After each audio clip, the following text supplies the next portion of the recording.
untuk tips lolos itu sebenarnya ada acuan tersendiri sobat. Jadi sebenarnya hal yang paling besar mempengaruhi kelolosan kita sebagai peserta kartu prakerja ada dua ya. Pada dasarnya itu ada dua. Yang pertama yaitu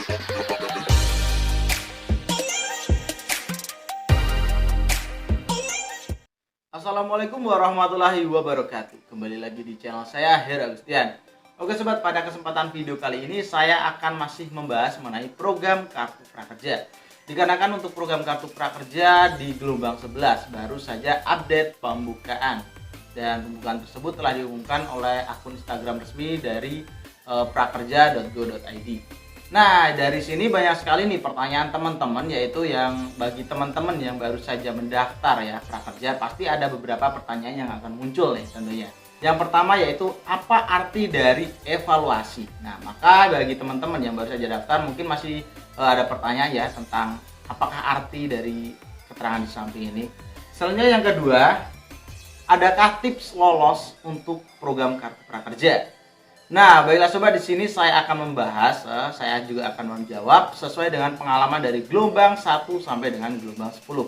Karena di sini saya kebetulan juga dari lulusan gelombang 1, jadi saya juga mengumpulkan data dan bahkan saya selalu mengupdate info terbaru mengenai program kartu prakerja ya di channel saya terlebih dahulu. Sebelum membahas bantuan pemerintah yang lainnya, saya telah mengupdate seputar kartu prakerja dari gelombang-gelombang sebelumnya. Nah, baiklah sobat, langsung saja di sini saya akan bahas, tetapi lebih baik bagi sobat yang baru saja gabung untuk subscribe channel saya karena subscribe itu gratis. Nyalakan juga lonceng notifikasinya karena pada kesempatan mendatang tentu saya akan selalu mengupdate info terbaru mengenai program kartu prakerja dan bantuan pemerintah yang lainnya juga. Sobat juga nggak akan rugi jika subscribe channel saya, jadi subscribe sekarang juga. Baiklah, langsung saja kita masuk dalam pokok pembahasan yang pertama, yaitu mengenai apa arti dari evaluasi seperti di samping ini.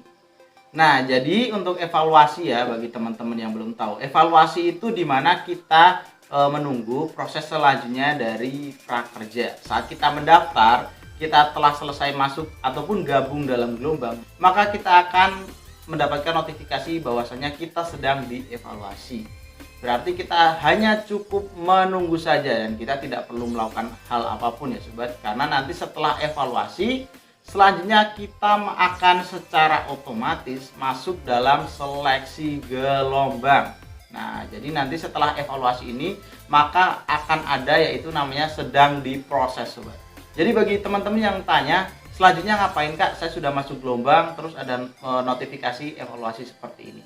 Jadi jawabannya sobat tinggal tunggu saja sampai dengan pengumuman gelombang 11. Selanjutnya masuk dalam pokok pembahasan yang kedua. Tentu pokok pembahasan ini sangat dinantikan oleh para pendaftar kartu prakerja yang baru maupun yang lama. Nah, jadi ada nggak sih sebenarnya tips supaya kita bisa lolos dalam program kartu prakerja? Dalam video saya sebelumnya saya juga mengulas ya beberapa tentang prakerja, dan untuk tips lolos itu sebenarnya ada acuan tersendiri sobat. Jadi sebenarnya hal yang paling besar mempengaruhi kelolosan kita sebagai peserta kartu prakerja ada dua ya. Pada dasarnya itu ada dua. Yang pertama yaitu kuota. Kuota tiap daerah berbeda-beda ya sobat. Jadi di sini saya beri contoh saya sendiri. Saya berdomisili di Kulon Progo di Provinsi Yogyakarta. Jadi untuk Yogyakarta berbeda kuota dengan di DKI Jakarta. Nah, jika frekuensi di Jakarta itu kuotanya lebih besar tetapi pendaftarnya lebih sedikit, selanjutnya jika di Jogja itu banyak sekali pendaftar tetapi kuotanya cuma sedikit, maka peluang lebih besar itu di DKI Jakarta. Dikarenakan kuota masing-masing provinsi berbeda-beda. Jadi seumpamanya di Jogja itu yang mendaftarkan sedikit tetapi kuotanya besar, maka peluangnya juga lebih besar sobat. Nah, tetapi semua kembali lagi karena di sini adalah seleksi dari sistem, oke? Seleksi dari sistem. Nah, tentu semua yang penting kita tetap berusaha. Masalah rezeki insya Allah jika kita berusaha dengan sungguh-sungguh akan ada jalan yang terbaik untuk kita tentunya sobat. Mungkin kita tidak mendapatkan kartu prakerja tetapi kita bisa lolos dalam program bantuan pemerintah yang lainnya juga. Dan selanjutnya untuk faktor yang kedua, apakah kita itu sebenarnya sasaran dari pemerintah ataupun bukan? Nah, melihat dari program kartu prakerja awalnya diluncurkan itu ya sobat. Yang pertama, untuk para lulusan baru yang ingin mencari pekerjaan supaya memberikan kompetensi dong sebelum dia bekerja. Selanjutnya yang kedua, para pelaku usaha ataupun orang yang telah bekerja tapi ingin meningkatkan kompetensi mereka. Selanjutnya yang ketiga, orang yang terkena PHK supaya meningkatkan kompetensi mereka dan bisa memulai pekerjaan yang baru ataupun memulai usaha yang baru tentunya.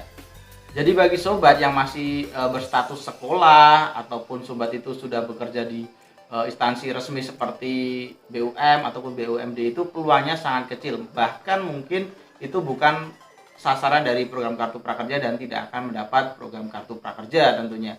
Jadi kita pastikan dulu nih, apakah kita itu sebenarnya target dari program Kartu Prakerja. Dan jika ada yang tanya, apakah pengaruh kalau daftarnya itu jam-jam tertentu? Tentu saja tidak ada pengaruh, karena nanti seleksinya akan secara global pada tanggal sehabis penutupan biasanya sobat.